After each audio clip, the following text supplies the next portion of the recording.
మల్లికాంబ అమ్మ కళ్ళల్లో నీళ్లు చూస్తే నిజంగా మా కళ్ళల్లో నీళ్లు తిరిగాయి.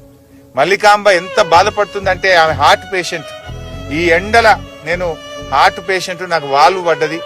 అయినా కూడా 15 రోజులు ఎండల కూర్చొని నేను ఆరబోసిన.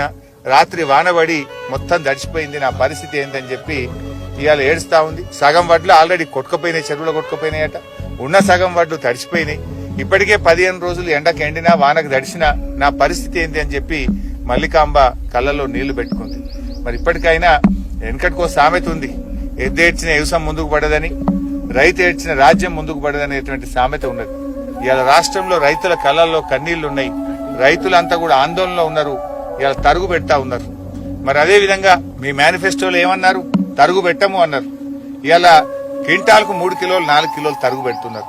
మేము తరుగు పెడతలేము అని చెప్పి ఉత్తమ్ కుమార్ రెడ్డి గారు, ముఖ్యమంత్రి గారు హైదరాబాద్ లో మాట్లాడుతున్నారు. రండి కమలాపూర్కి వచ్చి చూడండి, తరుగు పెడుతుందా లేదా. వడ్ల కొనుగోలు కేంద్రాలకు వచ్చి చూడండి, రైతుల బాధలు చూడండి. గతంలో ప్రతిపక్షంలో ఉన్నప్పుడు మీరు బాగానే తిరిగే సెంటర్లు ఇప్పుడు ఎందుకు వస్తలేరు? ఇప్పుడు ఎందుకు ప్రభుత్వ కొనుగోలు కేంద్రాలకు రావడం లేదు? వస్తే రైతుల సంగతి ఏందో మీకు చెప్తారు, వాళ్ళ బాధలు ఏందో మీకు చెప్తారు. రైతులు మీ అందరికి తగిన బుద్ధి చెప్పే పరిస్థితి ఉంది. ఇప్పటికైనా మంత్రులు తక్షణమే క్షేత్రస్థాయిలో తిరగండి, అధికారులకు ఆదేశాలు ఇవ్వండి. వెంటనే యుద్ధ ప్రాతిపదికన తడిసిన వడ్లన్నీ కూడా కొనాలని చెప్పి మేము ప్రభుత్వాన్ని డిమాండ్ చేస్తున్నాం.